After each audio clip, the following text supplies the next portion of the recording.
Pour vous tous qui aspirez à un enseignement de qualité, voici enfin pour vous une seule adresse. Institut supérieur technique de Lubumbashi. ISTEL Lubumbashi est une institution qui s'est donnée pour mission de former les leaders et cadres professionnels de demain. Étant parmi les rares institutions d'enseignement autorisées à généraliser les systèmes LMD dans toutes ses promotions, ISTEL Lubumbashi est une institution conforme à toutes les résolutions sur les états généraux de l'enseignement supérieur et universitaire. ISTEL offre plusieurs opportunités nouvelles à travers ses filières innovantes dans le domaine des sciences économiques et des gestions, comme filière de gestion commerciale et administrative, comptabilité et finances, banque, microfinance et assurance, fiscalité, douane et assises, informatique de gestion, réseau, télécommunications et design. Dans le domaine des sciences de la santé, avec comme filière le soins généraux, soins pédiatriques,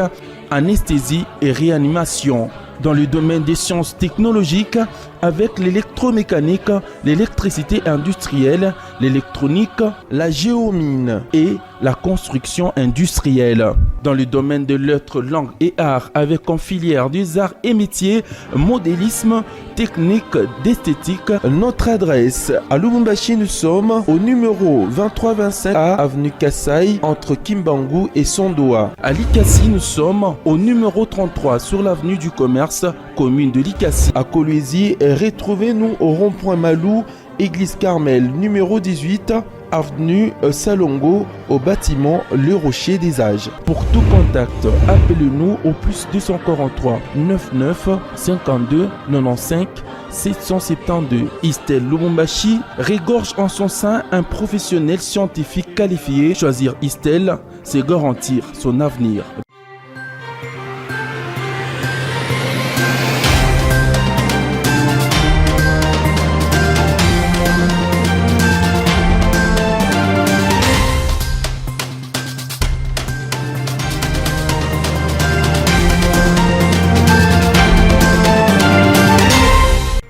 L'heure a sonné pour votre grand rendez-vous d'information sur Molière Canal.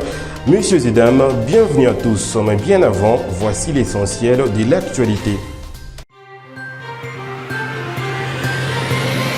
Au sommaire de cette édition du journal, mesdames, messieurs, le président du Sénat, Modeste Obati Lukwebo, félicite le gouvernement central et l'Assemblée nationale pour les travaux abattus dans l'accroissement du budget de l'État pour l'exercice 2023. C'était au cours de la séance plénière du jeudi 15 décembre 2022. Et puis les députés nationaux élus de la ville de Kinshasa ont rencontré jeudi 15 décembre 2022 le président de l'Assemblée nationale, Christophe Mbosso-Kodia, sur les dernières inondations qui ont frappé la ville-province de Kinshasa. Mesdames, messieurs, les développements de ces titres et tant d'autres est à retrouver tout de suite au cours de cette édition du journal. Encore une fois, bienvenue. Démarrons cette grande édition du journal par cette information, messieurs et dames.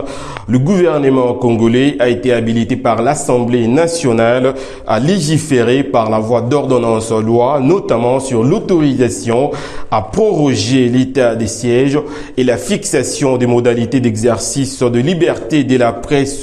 C'était au cours de la séance plénière du mercredi 14 décembre 2022 à l'Assemblée nationale. Cette séance intervient pendant que les parlements s'apprêtent à entrer en vacances. Suivez un extrait du discours du président national Christophe Mbosso-Kodia, choisi par Moavre Passion Toumba. 391 ont voté oui, 4 ont voté non, un député a voté abstention. En conséquence, l'Assemblée nationale adopte, primo, la loi modifiant et complétant la loi numéro 10/014 du 31 décembre 2010 relative à l'aviation civile et la loi modifiant et complétant l'ordonnance loi numéro 89/031 du 7 août 1989 portant création de la taxe de promotion de l'industrie. Elles seront transmises au président de la République pour promulgation. Secondo, le projet de loi portant habilitation du gouvernement. Il sera transmis quant à lui au Sénat pour examen en seconde lecture. Les députés nationaux élus de la ville de Kinshasa ont rencontré jeudi 15 décembre 2022 le président de l'Assemblée nationale, Christophe Mbosso Nkodia, sur les dernières inondations qui ont frappé la capitale.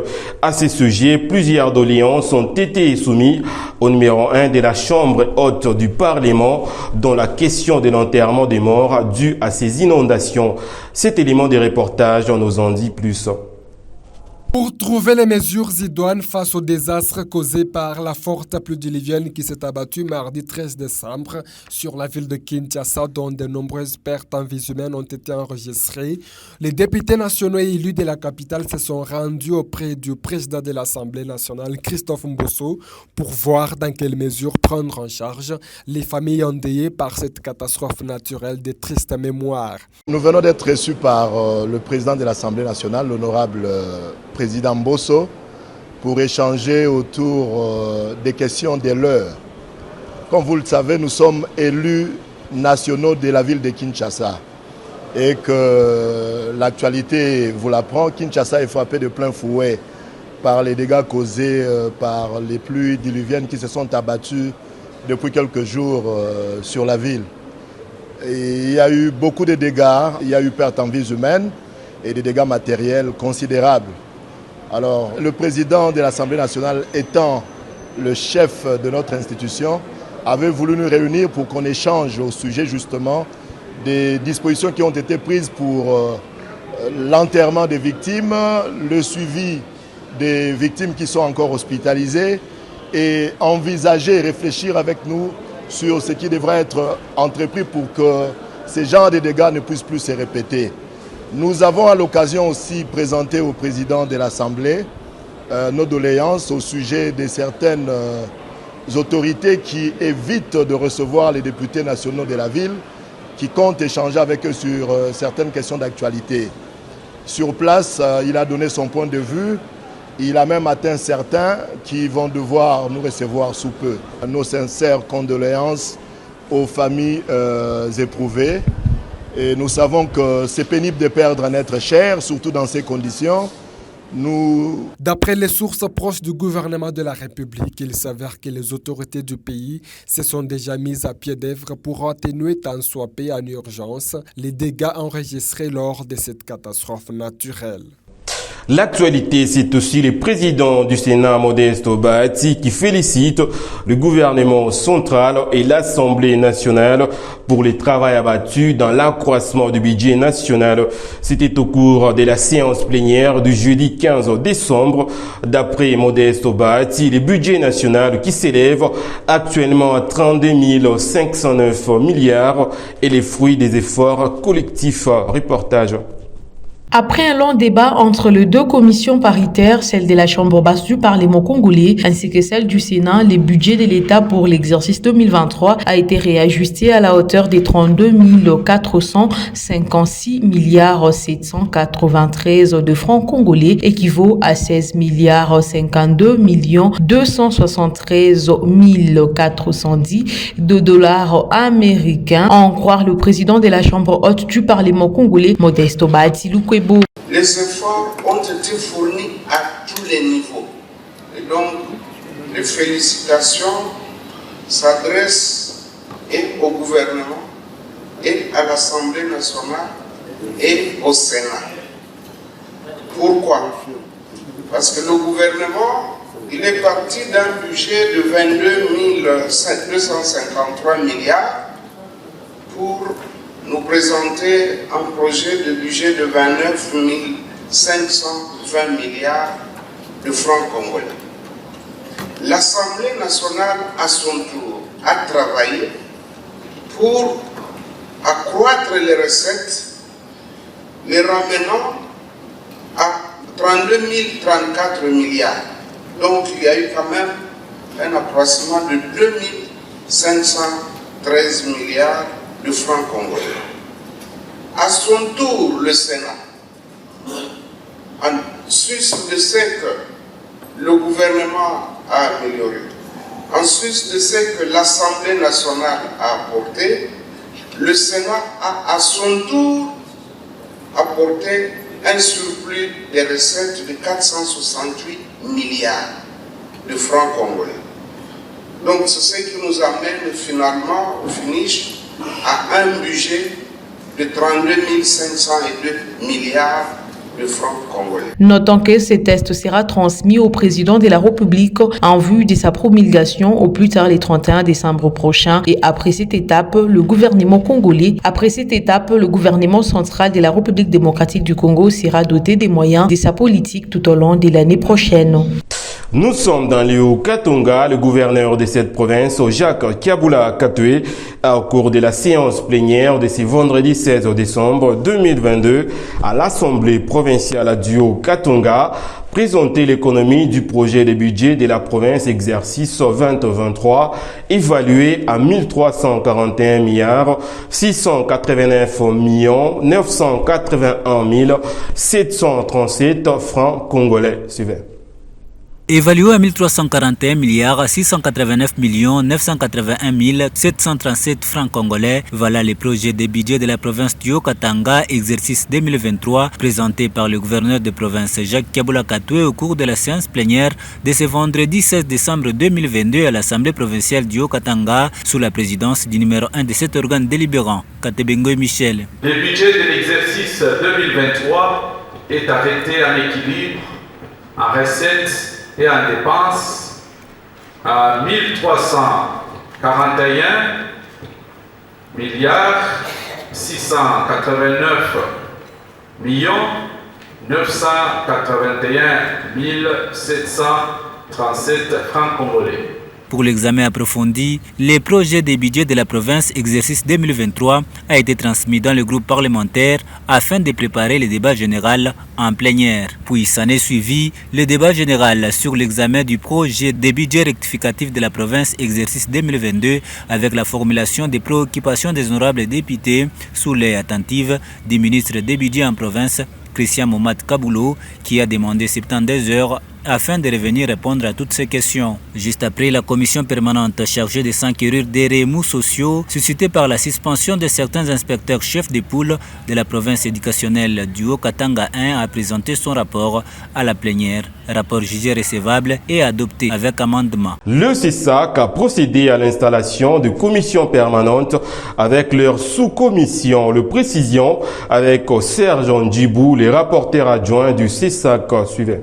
16 décembre 2022, l'Assemblée plénière du Conseil supérieur de l'audiovisuel et de la communication, CESAC, a procédé à l'installation des commissions permanentes avec leurs sous-commissions.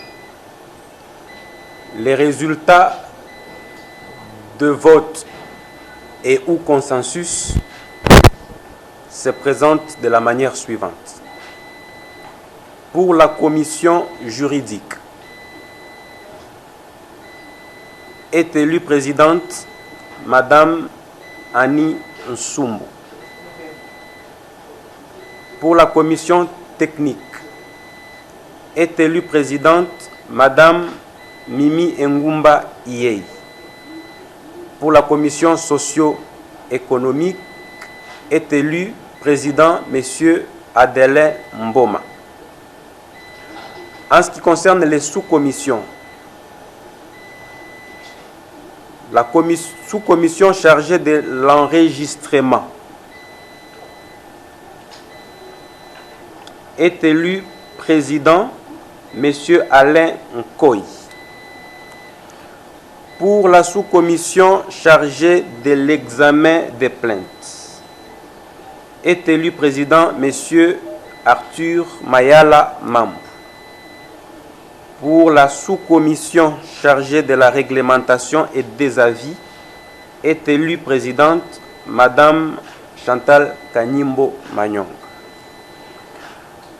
Sous-commission chargée des contrôles des médias, est élu président Monsieur Serge Kabongo Gomele. Sous-commission chargée de la conformité de la publicité, est élu président Monsieur Jean-Pierre Eyali. Sous-commission chargée des études.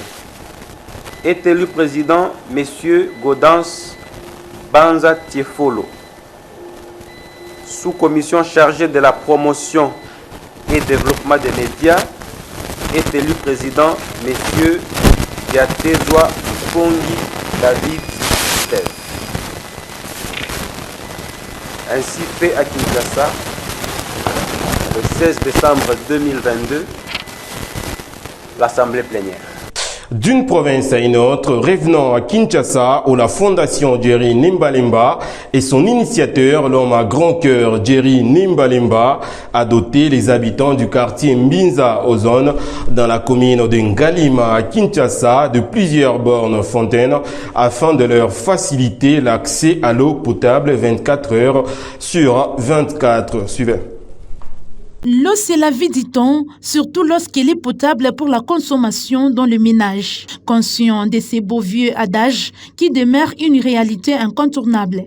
La fondation Jerry Nimbalemba et son initiateur, le compatissant Jerry Nimbalemba, a doté les habitants du quartier Mbinza Ozone dans la commune d'Ngaliema à Kinshasa de quelques bornes et fontaines afin de leur faciliter la desserte en eau potable et des forages 24 heures sur 24. Le bienfaiteur Jerry Nimbalemba a saisi de cette occasion pour visiter également les coins les plus reculés de ce quartier de Mbinza Ozone. Sur place, plusieurs désidérata lui ont été soumis, entre autres, les réhabilitations d'un pont jeté sur un fossé qui empêche la circulation des véhicules.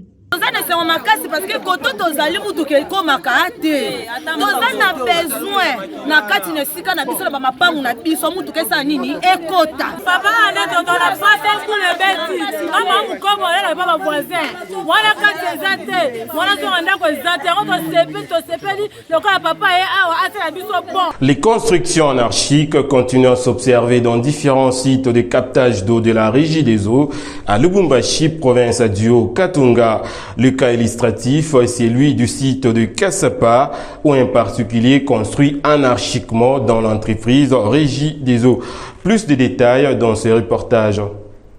Un civisme foncier, la Régie des eaux direction provinciale de Katanga crie au scandale. Il s'agit de son terrain situé à Kassapa. Il est non seulement envahi par des constructions anarchiques, mais également vandalisé par le hors-la-loi qui n'ont ni titrement encore le droit. Pourtant détentrice des documents dûment reconnus par l'État congolais, dont les certificats d'enregistrement qui couvrent 660 hectares, cette société regrette d'en détenir que la moitié à l'instant et que le reste ne soit occupé par ces constructions qui défient toutes les règles de l'art. L'intérêt général devrait primer sur intérêt individuel car nul ne peut superposer un droit sur un autre, renchérit Philippe Chimanga, conseiller juridique. La Régie des eaux est détentrice des certificats d'enregistrement qui couvrent une superficie de plus de 660 hectares ici sur le site de la Kassapa. Mais à l'heure actuelle, nous en avons presque pour la moitié occupée illégalement. Les autorités politico-administratives nous ont déjà reçus plus d'une fois pour essayer de nous assister afin que nous puissions mettre un terme à ces constructions anarchiques qui pilulent pratiquement chaque jour, c'est nuitamment qu'ils construisent. Et juste derrière vous, regardez, là c'est un forage. Un forage qui a été exécuté et qui a pollué tout le réseau de la Régie des eaux jusqu'au niveau de notre station de pompage. On ne peut pas sacrifier l'intérêt général par rapport aux intérêts privés des individus. On ne peut pas superposer un droit sur un autre. Quand ils construisent comme ça, comment peuvent-ils justifier leur qualité de propriétaire sur un terrain d'autrui? Ça se passe de tout entendement, vraiment de tout entendement. On se croirait vraiment dans un autre monde, ça se passe de tout commentaire. Eh bien, la justice va faire son travail et ceux qui doivent être arrêtés seront arrêtés. Ceux qui doivent voir leurs investissements être pratiquement démolis, ben, ça le sera. La direction générale de la Régie des eaux compte user de tout son pouvoir, effectivement dans les limites qu'il reconnaît par la loi, pour recouvrer ce droit. Rappelons que ce site n'est pas le seul à avoir été victime des constructions anarchiques. Dans plusieurs directions provinciales de la régie des eaux, des cas pareils sont toujours signalés et la régie des eaux, loin de tout acharnement, s'est lancée dans une bataille judiciaire sans merci de tous les spoliateurs. La régie des eaux informait que certaines spoliations sont à la base de manque d'eau à ses abonnés et des fois, ces spoliations peuvent infecter de l'eau qu'elles desservent